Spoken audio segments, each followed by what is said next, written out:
Di era modern yang bergerak dengan akselerasi tanpa henti, manusia terus-menerus disuplai oleh ilusi kendali.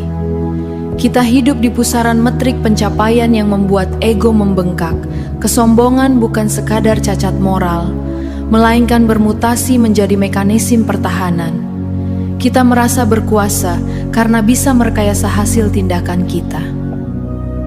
Namun, apakah berserah diri secara total kepada Tuhan adalah cara terbaik menjalani hidup? Saat ini, jawabannya mutlak ya. Berserah diri bukanlah kepasrahan buta, melainkan kecerdasan spiritual dan penawar racun kesombongan modern.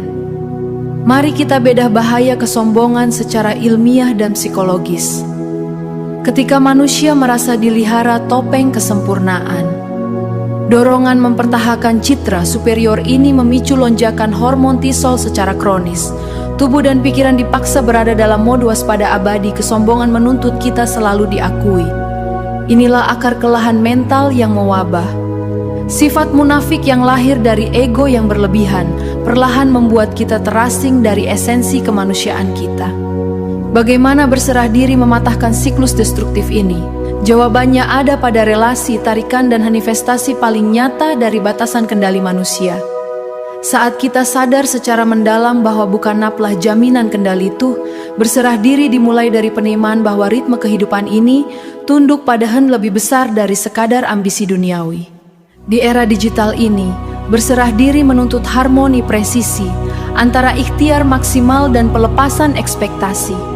Di wilayah aksi, kita tetap bekerja keras, merancang inovasi dan mendedikasikan kualitas terbaik pada setiap karya yang kita ciptakan. Namun, setelah tindakan tuntas, kita menyerahkan otoritas hasil akhirnya kepada Tuhan. Kita dengan sadar melepaskan kemelekatan terhadap emosional terhadap validasi algoritma atau tepuk tangan masyarakat luas.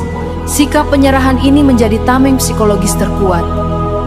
Bersaat kegagalan datang, berserah diri adalah napas menjadi dunia. Saat kesuksesan,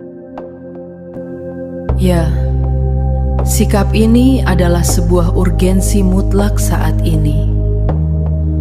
Menunda untuk berserah diri sama.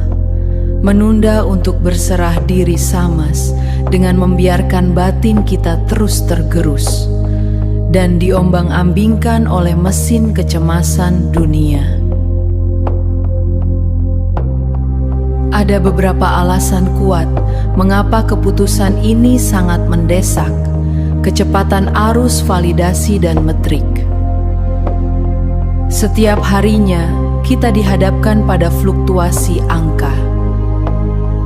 Mulai dari performa toko digital audiens, efektivitas kampanye pemesaaran, hingga seberapa kuat sebuah narasi atau hook mampu menahan perhatian orang. Semuanya menuntut optimasi tanpa henti. Jika kita tidak segera menarik garis batas yang tegas antara ikhtiar dan pelepasan hasil, beban kognitif ini akan berujung pada burnout yang parah. Mencegah penebalan topeng ego. Semakin lama kita menunda, semakin kita terbiasa hidup dalam ilusi bahwa kita bisa mengendalikan segalanya. Tuntutan untuk terus tampil sukses atau sempurna pada akhirnya bisa menjebak kita pada kemunafikan yang merusak secara biologis dan psikologis.